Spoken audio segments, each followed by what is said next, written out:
Ang 2026 ay hindi isang karaniwang taon, ito ay taon kung saan ipagkakaloob ng universo ang kamangha-manghang yaman sa ilang piling tao lamang. Ang taon ng apoy na kabayo ay pumasok na, nagdadala ng matapang na mga oportunidad at napakalaking kayamanan. Ngunit heto ang catch, hindi lahat ng mga zodiac sign ay makikinabang mula sa makapangyarihang enerhiyang ito. Tanging ang pinakamapalad ang magtatamasa ng kasaganaan. Ang iyong zodiac ba ay isa sa kanila? Sa video na ito, ipapakita namin ang 7 Chinese zodiac na nakatakdang yumaman sa 2026 at kung paano mo maaaliin ang iyong sarili sa enerhiya ng apoy na kabayo upang buksan ang iyong sariling kayamanan. Maligayang pagdating sa isang taon ng pagbabago at kasaganaan. Ang 2026, ang taon ng apoy na kabayo, ay mabilis nang dumarating at dala nito ang isang enerhiya na walang kapantay. Ang taon ng apoy na kabayo ay tungkol sa matapang na mga hakbang, mabilis na aksyon, at pag-agos ng kayamanan para sa mga handang samantalahin ang pagkakataon. Ngunit heto ang catch, tanging ang ilang piling Chinese zodiacs lamang ang nasa tamang alignment sa dinamikong enerhiyang ito. Sa video na ito, ipapakita namin ang 7 Chinese zodiacs na nakatakdang sumakay sa alon ng kasaganaan sa 2026 at kung paano mo magagamit ang apoy na kabayo upang makuha ang iyong sariling swerte. Mapapag-unlad sa karera, mga breakthrough sa pananalapi, o mga hindi inaasahang biyaya, ang susi sa tagumpay ng taon na ito ay nasa pagkuha ng tamang enerhiya. Handa ka na bang matuklasan kung ang iyong zodiac ay isa sa mga mapapalad? Halina't tuklasin ang mga sikreto na magpapayaman sa 2026. Ang taon ng apoy na kabayo ay isang bihirang at makapangyarihang kaganapan sa siklo ng Chinese zodiac na nagdadala ng hindi matatawarang pagsabog ng enerhiya, ambisyon, at pagbabago. Nangyayari lamang ito tuwing ika-negatibo 60 taon, at ang taon na ito ay tinutukoy ng dinamikong, mabilis na kalikasan ng kabayo na pinagsama sa naglalagablab at masidhing enerhiya ng apoy. Magkasama, lumilikha sila ng isang puwersa na nagtutulak sa mga nasa tamang zodiac sign upang gumawa ng matapang na hakbang, tuparin ang kanilang mga pangarap, at magtagumpay ng labis. Sa 2026, ang taon ng apoy na kabayo ay partikular na mahalaga dahil itutulak nito ang mga tao pasulong ng mabilis, ang mga handang kumilos ng may katiyakan ay makakakita ng malalaking gantimpala. Gayunpaman, ang enerhiya ng taon na ito ay hindi para sa mga mahihina ang loob. Habang ang ilang zodiacs ay usbong sa ilalim ng mataas na enerhiya, ang iba ay maaaring maghirap na makasabay sa lakas nito. Mahalaga ang Feng Shui sa panahong ito na tumutulong sa mga individual upang ayusin ang kanilang kapaligiran para makaakit ng kayamanan, oportunidad at balanse. Sa pamamagitan ng paglalagay ng tamang mga simbolo at bagay sa tamang lugar, maaari mong gamitin ang kapangyarihan ng apoy na kabayo at tiyakin na ang mabilis na galaw ng enerhiya ay magsisilbing pabor sa iyo. Ngunit mag-ingat, ang taon na ito ay naggagantimpala sa mga mabilis at tiyak kumilos, at ang susi sa tagumpay ay ang pagyakap sa pagbabago at paggawa ng matapang na hakbang. Ang daga ay isa sa mga pinakamatalino at resourceful na mga sign ng Chinese zodiac, at sa 2026, ito ay nakahanda para sa malalaking breakthrough sa pananalapi. Ang mabilis mag-isip at ambisyosong sign na ito ay matutuklasan na ang taon ng apoy na kabayo ay ang perpektong panahon upang gamitin ang mga natural na talento nito at samantalahin ang mga oportunidad na dumarating. Ang mabilis na enerhiya ng taon ng apoy na kabayo ay akma sa mabilis na reflexes ng daga, kaya't ito ang tamang kapaligiran para umunlad ang sign na ito. Ang kakayahan ng daga na mag-adapt, mag-isip agad, at kumuha ng kalkuladong mga panganib ay magpapaposisyon dito upang magtagumpay sa mga larangan tulad ng mga negosyo, investments, at mga advancement sa karera. Habang mabilis ang galaw ng mundo, ang daga ay magiging handa na kumilos sa tamang pagkakataon, ginagamit ang mga biglaang oportunidad para sa pananalapi. Ngunit, syempre, sa lahat ng mabilis na galaw ng enerhiya ng taon ng apoy na kabayo, mahalaga para sa daga na manatiling nakatapak at nakatuon. Dapat iwasan ng daga na magmadali sa mga desisyon na walang tamang research o pagpaplano.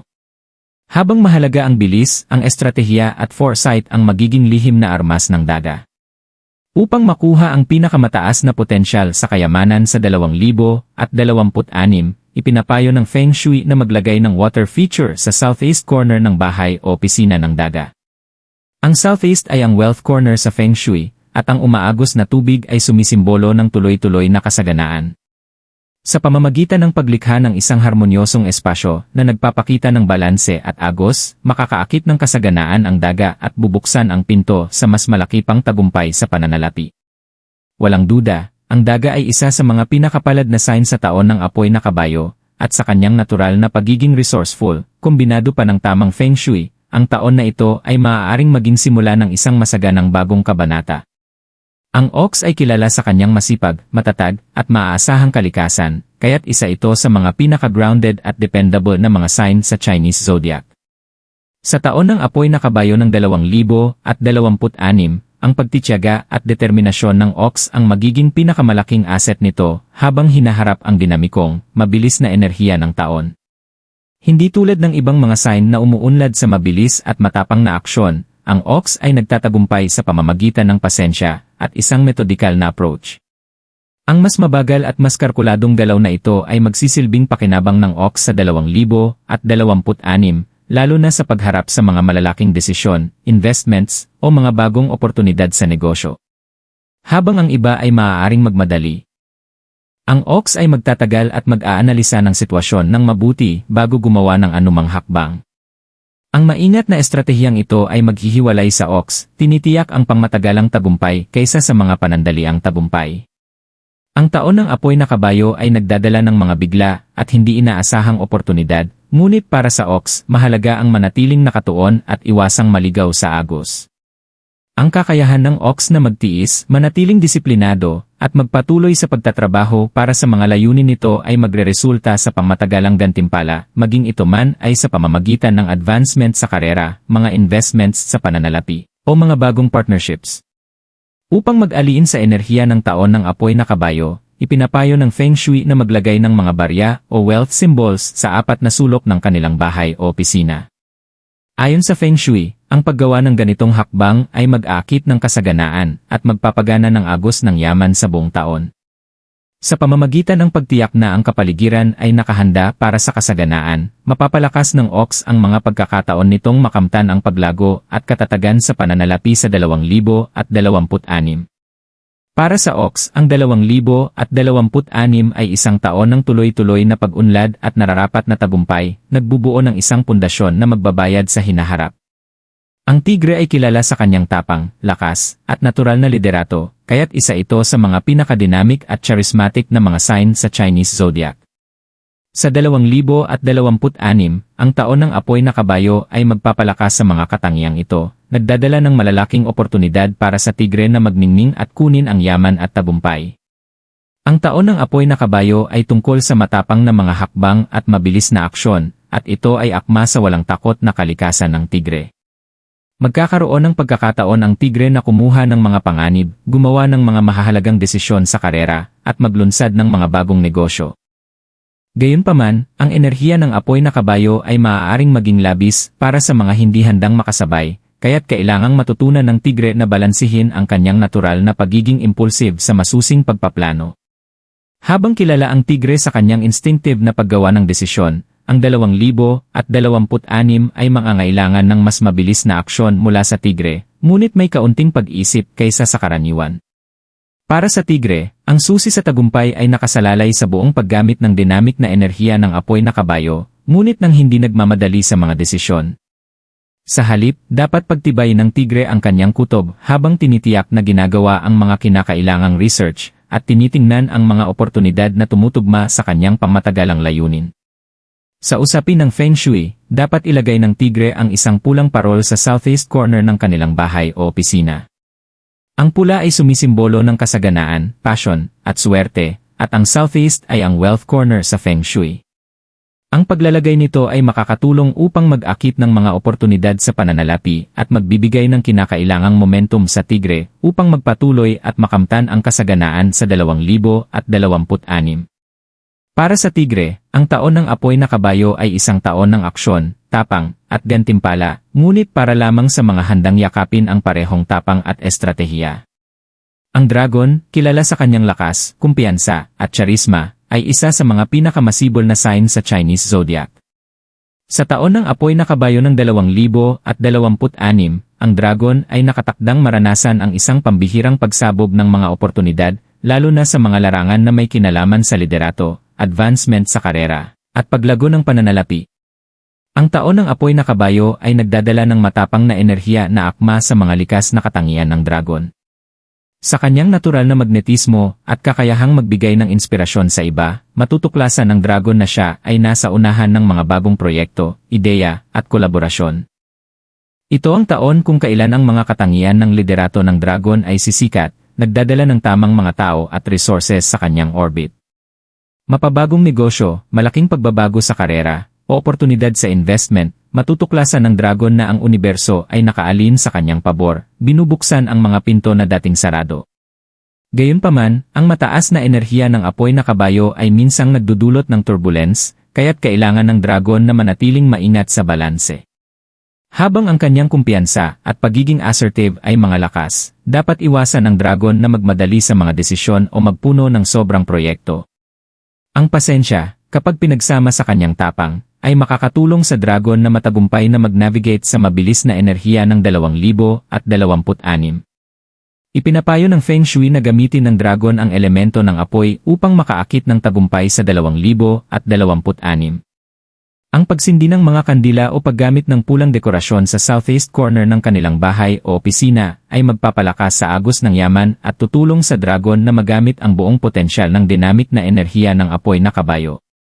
Para sa dragon, ang 2026 ay isang taon upang yakapin ang kanyang likas na kakayahan sa liderato, gumawa ng matapang na aksyon, at magtiwala na ang universo ay gagantimpalaan ang kanyang tapang ng kasaganaan.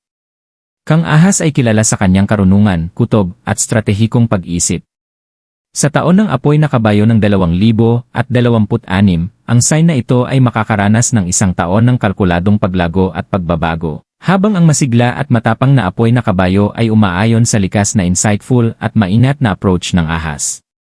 Habang ang taon ng apoy na kabayo ay mabilis at nangangailangan ng mabilisang aksyon, makikinabang ang ahas mula sa kakayahan nitong magplano ng maaga at kumilos ng may precision.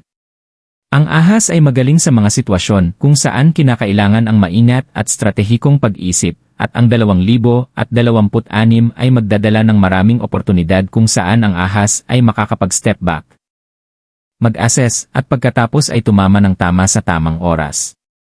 Ang susi para sa ahas ay iwasan ang pagmamadali at magtiwala sa likas nitong kakayahan na harapin ang mga hamon ng may grace at foresight. Ang taon ng apoy na kabayo ay maaaring magdala ng biglaang mga oportunidad, ngunit maaari rin itong magdulot ng mga sandali ng turbulence. Dapat mag-ingat ang ahas sa paggawa ng emosyonal na desisyon at maging maingat na hindi madala ng agos ng mga aktibidad sa paligid. Ang enerhiya ng apoy na kabayo ay maggagantimpala sa ahas sa pamamagitan ng pagiging kalmado, composed, at stratehiko, habang gumagawa ng matapang na hakbang kapag dumating ang tamang pagkakataon. Sa Feng Shui, makikinabang ang ahas sa pamamagitan ng paglalagay ng jade ornaments sa southeast corner ng kanilang bahay o opisina. Ang jade ay isang simbolo ng kasaganaan at harmony, at makakatulong ito upang mapalakas ang swerte ng ahas sa pananalapi sa taon ng dinamismo. Ang simpleng ngunit makapangyarihang adjustment sa Feng Shui na ito ay magtitiyak na ang ahas ay magkakaroon ng alignment sa agos ng enerhiya ng universo na nag-akit ng kayamanan at tagumpay sa 2026. Para sa ahas, ang 2026 ay tungkol sa kalkuladong risk-taking, pagtitiwala sa kutob, at pagtama sa tamang oras. Ang kuneho ay kilala sa kanyang banayad na kalikasan, diplomasya, at kakayahang mag-navigate sa mahihirap na sitwasyon ng madali.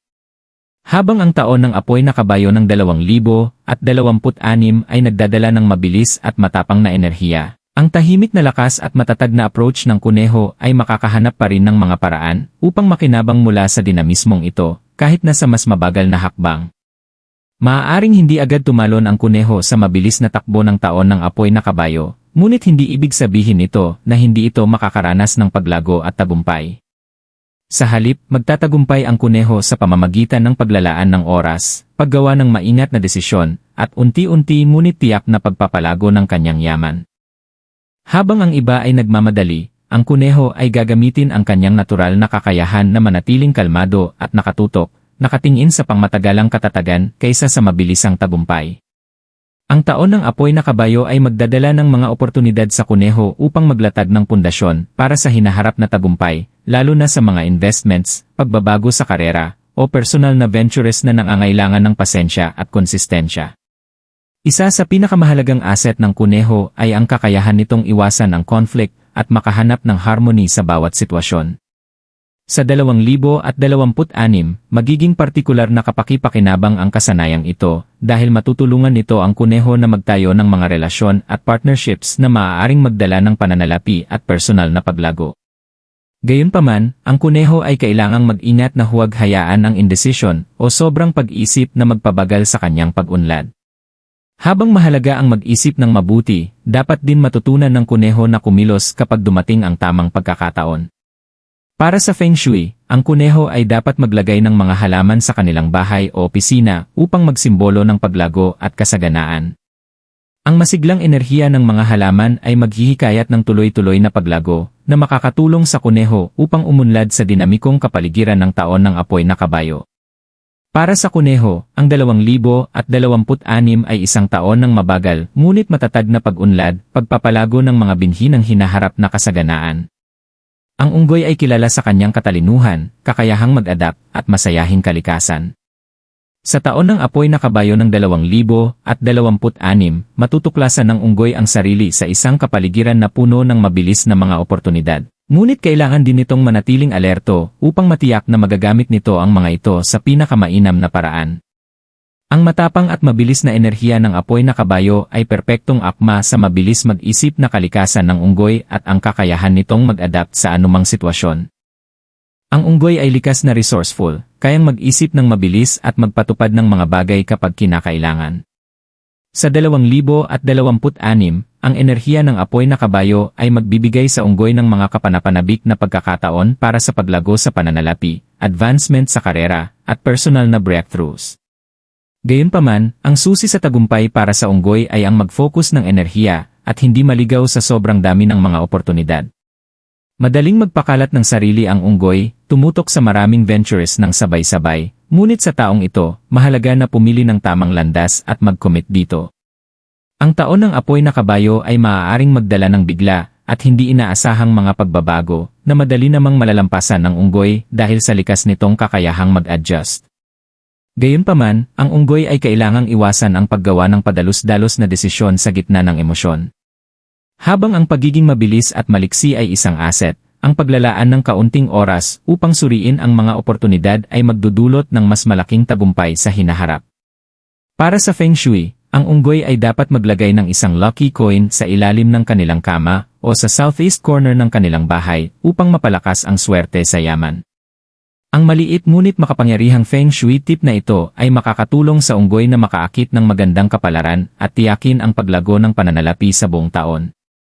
Para sa unggoy, ang 2026 ay isang taon ng pagsasamantala sa mga oportunidad, manatiling nakatutok, at magtiwala sa likas nitong kakayahan na mag-adapt sa anumang darating. Kung ating titingnan, ang taon ng apoy na kabayo ng 2026 ay isang panahon ng matapang at mabilis na aksyon at mga kamangha-manghang oportunidad. Habang ang enerhiyang ito ay makapangyarihan at dinamiko, mahalagang tandaan na hindi lahat ng zodiac sign ay makikinabang ng pareho. Ang mga pinalad, yaong mga ang enerhiya ay umaayon sa bilis at pasyon ng apoy na kabayo, ay matutuklasan ang kanilang mga sarili sa unahan ng tagumpay, yaman, at pagbabago. Para sa daga, ox, tigre, dragon, ahas, kuneho, at unggoy, ang 2026 ay nag-aalok ng pagkakataon na yakapin ang pagbabago, kumuha ng mga panganib, at buksan ang pinto ng kasaganaan sa pananalapi. Bawat isa sa mga sign na ito ay may natatanging lakas, at sa tamang mga Feng Shui adjustments, at maingat na mga hakbang, maaari nilang sakyan ang alon ng enerhiya ng apoy na kabayo at lumikha ng pangmatagalang kasaganaan. Habang tayo'y sumusulong sa makapangyarihang taon na ito, tandaan, ang taon ng apoy na kabayo ay naggagantimpala sa mga kumikilos ng may tapang, nagtitiwala sa kanilang kutob, at nananatiling nakatutok sa kanilang mga layunin. Mapastratehikong pagpaplano o matapang na mga venture, ang tamang enerhiya at mindset ang magbubukas ng mga pinto sa yaman. Kaya, anong zodiac ka? Kung ang iyong sign ay isa sa mga pinalad, ito ang taon na maaaring magbago ng iyong buhay magpakailanman. Huwag maghintay, siguraduhin mong nakaalin ka sa enerhiya ng 2026 at lumakad patungo sa iyong hinaharap na puno ng kasaganaan. Kung handa ka nang yakapin ang enerhiya ng apoy na kabayo at buksan ang iyong pananalaping kapalaran sa 2026, pindutin ang like button, mag-subscribe, at i-share ang video na ito sa iyong mga kaibigan.